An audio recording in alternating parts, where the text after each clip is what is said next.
Nasunog ang isang bahay sa Malanday, Valenzuela dahil umano sa nasaging gasera. Muntik pang matrap sa nasusunog na bahay ang isang lalaki dahil sa sobrang kalasingan. Nagbabalik si Bam Alegre.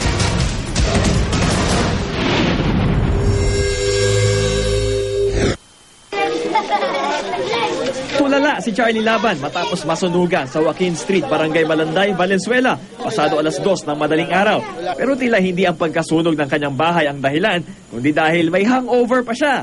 Lasing daw kasi si Mang Charlie at ayon sa mga kapitbahay, muntik pa itong maiwang natutulog sa loob ng nasusunog na bahay. Nag-umpisa pala yung apoy, wala eh. Wala kami naririnig sa kanya eh. Kaya ginawa namin, niwasak na lang yung pinto. Ayon sa mga otoridad, isang natabig na gasera raw sa bahay ni Mang Charlie ang pinagmulan ng apoy. Wala namang nasaktan sa insidente. Mabilis na nakaresponde ang mga pamatay sunog, kung kaya wala pang kalahating oras, naapula na ang sunog. Nagsimula po yung sunog sa bahay ni Charlie Laban. Bali, nagsimula po ito sa gasera. Nasipa niya siguro dahil lasing nga yung tao. Kaya nagkaroon ng pagkasunog. Samantala si Mang Charlie, hanggang sa huli, tila wala pa ring malay sa mga nangyari.